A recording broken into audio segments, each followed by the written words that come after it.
समाज वेगवेगळे करणारे पण आता भारतात आहे इतर जाती ज्या आपल्या सामन्याला चित्र पाहिलं ते सगळं तसं बघतं याकडे काय भूमिका असेल. भाजप जेव्हापासून सत्तेमध्ये आलं 2014 पासून, तेव्हा मोठ्या प्रमाणामध्ये दोन समाजामध्ये तेढ निर्माण करणं हे भाजपचं डिवाइड अँड रूल ब्रिटिश कालीन पॉलिसी ही कायम राहिलेली. महाराष्ट्रामध्ये भारतामध्ये मुस्लिम वर्सेस हिंदू हे भांडण भाजपने सगळीकडे पेटवलं. त्याच्यानंतर ते भांडण मिटवता नाही आलं तोपर्यंत ओबीसी वर्सेस मराठा हे भाजपने पेटवलं. ते भांडण मिटवता नाही आलं तोपर्यंत त्यांनी मातंग वर्सेस बौद्ध आणि 18 पगड जाती ह्याच्यामध्ये एससी समाजामध्ये एक भांडण लावण्याचं काम केलेलं. पण आज जर आपण भारतामध्ये एक अजून एक गोष्ट बघितली तर एक मोठ्या प्रमाणावरती रिझर्वेशन हटाव हे आंदोलन भारतामध्ये चालू झालेले. आणि माझं म्हणणं आहे की आपण ह्या आंदोलनाकडे खूप मोठ्या प्रमाणात फोकस केलं पाहिजे आणि आपण सर्वांनी एकत्र येऊन रिझर्वेशन वाचेल, आरक्षण वाचेल याच्यासाठी लढलं पाहिजे. जे जे समाज आहेत ज्यांनी आरक्षणाचा लाभ घेतलाय त्या सर्वांनी एकत्र येऊन रिझर्वेशन हटाव आंदोलन हे बंद पाडण्याची गरज आहे. कारण आपण बेसिक मुद्दा समजा, जर आरक्षणच राहिलं नाही तर उपवर्गीकरण लावणार कशात? तर पहिले सगळ्यांनी एकत्र येऊन आरक्षण वाचवायची गरज आहे. दादा, राम मंदिराची चोरी झाली त्या प्रकरणावर वंचित आघाडीची काय भूमिका आहे? सगळ्यात पहिले ज्या लोकांनी 2018 मध्ये बोंबलून सांगितलेलं की चौकीदारी चोर आहे ते बरोबर होते असं मी म्हणेन. आणि ज्या नरेंद्र मोदींनी स्टेटस लावलं होतं की मे भी चौकीदार, ते कुठले चौकीदारी करत होती हे त्यांनी आज सांगायला पाहिजे. दुसऱ्या बाजूला मी हेच म्हणेन की आज हिंदू समाजाने मोठ्या प्रमाणात भाजपचा छुपा अजेंडा बघितला पाहिजे. भाजप हा हिंदू विरोधी पक्ष आहे कारण तो माणुसकीच्या विरोधातला पक्ष आहे. मोठ्या प्रमाणामध्ये राम मंदिरचा इश्यू हा गेल्या 20 वर्ष भारताच्या राजकारणामध्ये ज्वलंत ठेवून त्यांनी मोठ्या प्रमाणात हे मंदिर बांधलं, त्याचा भव्य दिव्य सोहळाही केला.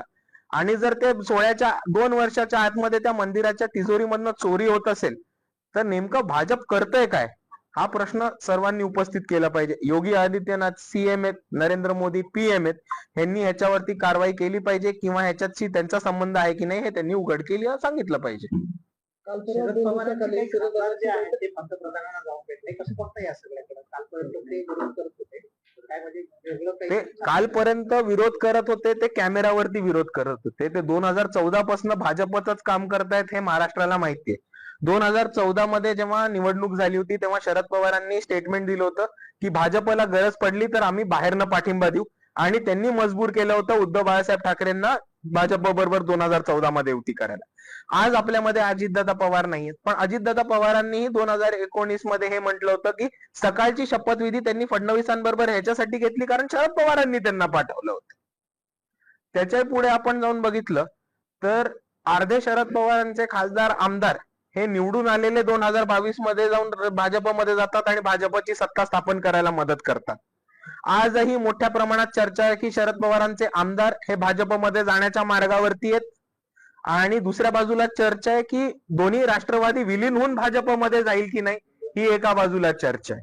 त्याचबरोबर जे काल 8 खासदार हे भाजपला भेटायला गेले होते, हे डिलिमिटेशन बिल संदर्भात भेटायला गेले होते. जेव्हा केंद्र सरकारमध्ये डिलिमिटेशन बिल हे मोठ्या प्रमाणात अयशस्वी ठरलं तेव्हा भाजपने हे ठरवलं होतं की आपल्याला काही करून मेजॉरिटी मिळवायची. त्याच्यासाठी तृणमूल पक्ष फोडला, आम आदमी पार्टी फोडली, आणि मग त्यांचं महाराष्ट्रामध्ये लक्ष गेलं तर तेव्हा कळलं की अरे उद्धव ठाकरे आणि शरद पवार तर आपलीच लोक आहेत, यांना कधी घेऊ शकतो पक्षामध्ये. आणि त्याच पद्धतीने सुप्रियाताई आणि 8 खासदार हे नरेंद्र मोदींना आश्वासन द्यायला गेले होते की डिलिमिटेशन बिल मध्ये भाजपच्या बाजूनीच हे मतदान करतील.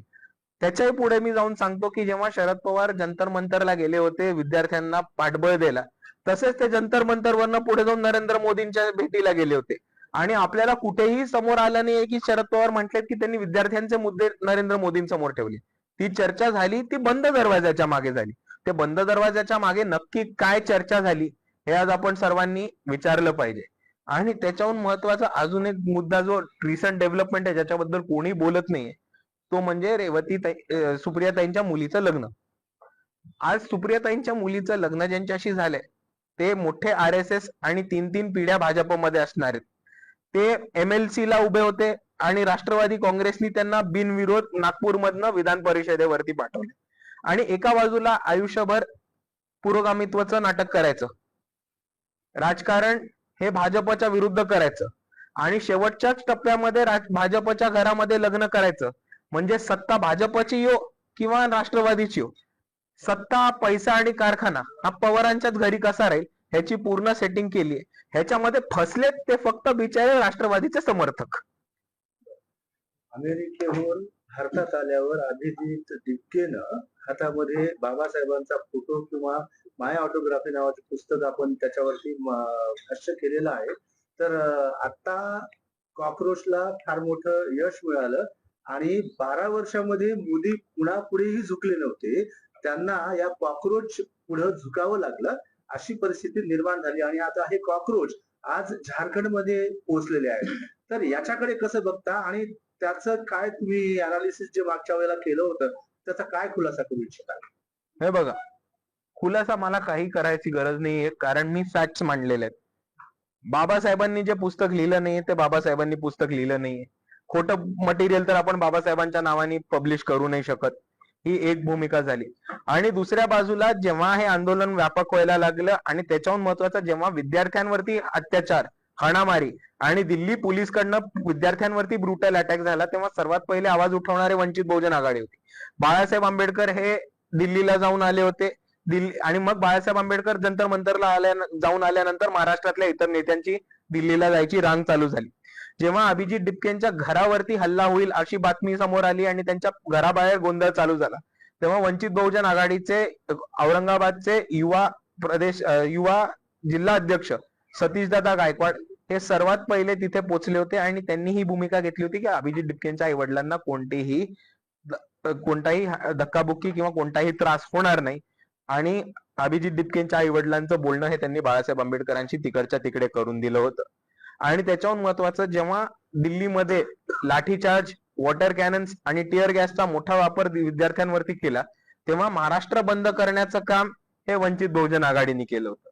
जेव्हा सीजेपीचं आंदोलन ठिकठिकाणी महाराष्ट्रामध्ये, मुंबईमध्ये, पुण्यामध्ये, सोलापूरमध्ये, औरंगाबादमध्ये ठिकठिकाणी होत राहिलं, तेव्हा वंचित बहुजन आघाडीच होती ज्यांनी आमच्या लिगल टीमचा आणि लॉयर्सचा नंबर व्हायरल केला आणि हे म्हटलं की जर विद्यार्थ्यांवरती पोलीस कोणतेही केसेस करत असतील तर वंचित बहुजन आघाडीचे लॉयर्स आणि legal team free of cost आपल्या सर्वांना मदत करायला तयार आहेत. कॉक्रोच जनता पार्टीला आपलं समर्थन आहे का? कॉक्रोच जनता पार्टीला आम्ही 7 प्रश्न विचारलेत. त्या 7 प्रश्नांवरती कॉक्रोच जनता पार्टीनी जर भूमिका स्पष्ट केली तर आमचं समर्थन त्यांना 100% राहील. पण त्याच्याहून महत्वाचं, कॉक्रोच जनता पार्टी अजूनही म्हणते की ते आंदोलन आहेत आणि रजिस्टर्ड पार्टी नाही आणि कोणत्याही स्टुडंट लँड आंदोलनाच्या विरुद्ध वंचित कधीही जाणार नाही.